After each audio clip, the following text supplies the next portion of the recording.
Happy New Year, Dad. Let's hope that 2022 has a few less surprises for us than 21 did. This is sort of just getting out here this morning. Mary's still sleeping. My son's not around, so I thought I would take a small project today. And this is that repair piece that I got from Rimmer Brothers. It's the lower repair section for the rear apron. And because if you remember, it's all rusted out here. Now, the one thing that's quite different about this particular panel than the way it was originally made, it's put together by a number of pieces. There's a weld seam that goes right down here, which joins this outer bit from this piece. That I think there's a weld seam here, another one there and there. So the consequence of having this weld seam here is that this makes for really a poor transition. It doesn't look very good. And I've spent a little bit of time on it already, starting to smooth it out, and you can see where some of those marks are. I've got all these gauge marks on here from when I was trying to fabricate it myself. And so this part at least looks a little bit better. On this one here, you can see, there are strong lines and bend lines in here. So those are not very smooth transitions. So my work today will be to sort of try to get this as close to the original contours as what's on the car now. And so I'm going to work at this and try to get this all smoothed out. Oh yeah, this other piece here is also a weld in. So this particular repair piece also is missing. There's a hole in here that for a pass-through that supports the rear bumper. And so, this thing needs quite a bit of modification to make it acceptable. And that's not even talking about sort of dimensional things. This is just trying to get the shape. Today I just want something relatively simple to do. And this should take care of it. I'll give you an update in a little bit. Okay? Take care. Howdy, Dad. Doing a little bit of work here. Still working on this rear section. Decided I'd go and get the closing panel for the spare tire canister, since I wanted that in decent shape. As I start to fit things up, I want to make sure that opening is sort of set for it. So there's a little bit of, I just went and sort of set a contour gauge across this part of the panel. When I come over here, you can see there's a pretty significant gap. It's a big dip there in the center. So I'm going to flip that over on the sandbag and sort of gently bow that back out so that it's at least symmetric on both sides. And that'll help me at least get it's not square, but a panel that at least is approximates where it should be before I actually start doing the fitting. So this is pretty helpful to have this little contour gauge for that, and I can move it around in different places. But this is the worst spot right here. So so a little bit of work to do. Talk to you later. Bye. Well, I've straightened out that closure. I'm just trying to do a little test fit onto this Rimmer Brothers panel. You can see it's not very good. The closing panel itself really does have sort of this curve and then is almost at a 90-degree angle across here. So this is sort of vertical, but the repair panel actually, instead of, has this part actually just sort of sweeping out. It's about a quarter inch or so, and then comes back. And so, this needs to be sort of adjusted, and you can see, I can certainly adjust the contour of this the edge piece, but I want to keep it squared here, and so this needs to be closed up in a way here. This part here, again, I can adjust that just by adjusting the flange on the closure panel. This is the same C. You can see there's a big gap there.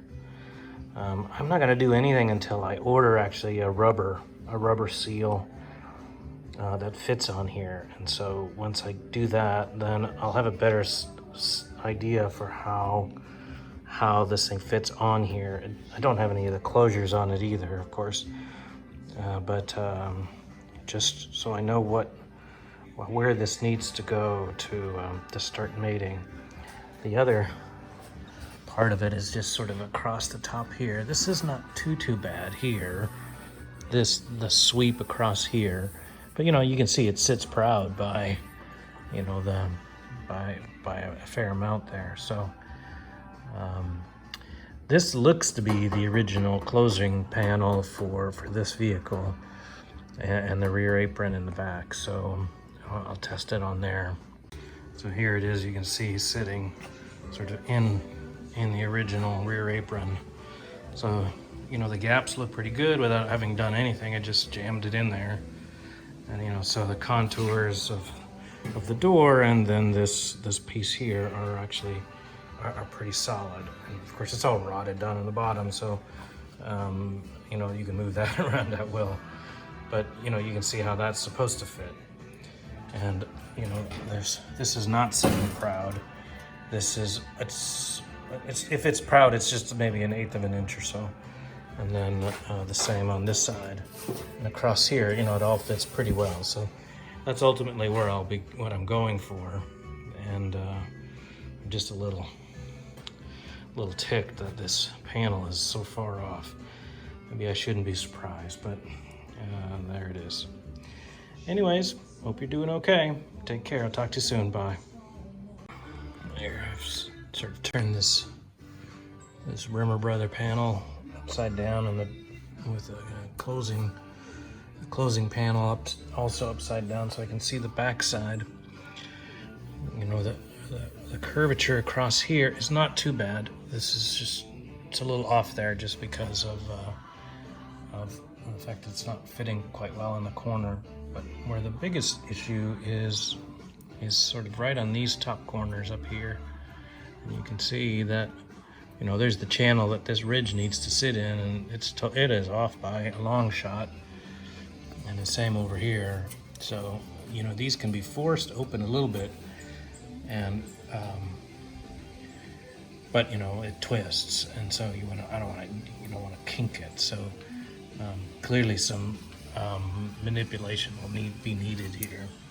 And so I'm guessing that this channel will need to be moved inwards by, it looks like at least a 1/2 inch almost. And that one's okay on that side. If I do it there, one of these will have to be moved, or both of them moved symmetrically. So that's sort of what I'm sort of facing right now. I'm just sort of trying to get my head wrapped around this problem. And but they've put so much of this red oxide primer on here, mostly as near as I could tell is to just cover up shoddy workmanship. But it makes it hard to see where things have been welded and what needs to be happened. So I'm going to probably spend some time stripping away at least the oxide in these key sections, so I can get a feel for what repair needs to be done and what's existing underneath all of this primer. Anyways, there you go. That's where we're at. Take care. Bye-bye. Hello, Dad. This is my floor came in today. Installs very nicely. It fits. It's definitely a much higher quality product than the rear apron. Pretty much all points it fits at least as good as the original did, and so I'm happy about that. I'm just sort of eyeballing it in. I've just got it in clamped up a bit in a few places, and boy, this is going to work nicely.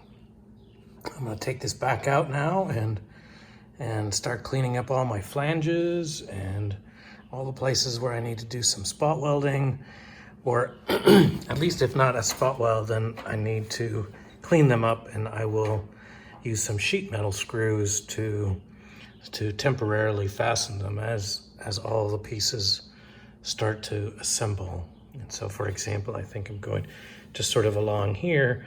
There are holes drilled on this side for when I drilled out the spot welds, but for plug, and I'll be able to just use them directly for plug welding when I weld it back to the floor. But I mean, in terms of just getting it secured and aligned and everything sort of going the way that it needs to, I'm pretty happy about this. I'm going to use those sheet metal screws and get that sorted, and then I'll be able to just sort of progress and move along. So any case, I just wanted to give you an update on that and show you that at least there's one new piece of metal on here that doesn't have a bunch of holes in it. And so good enough for now. Talk to you later. Bye.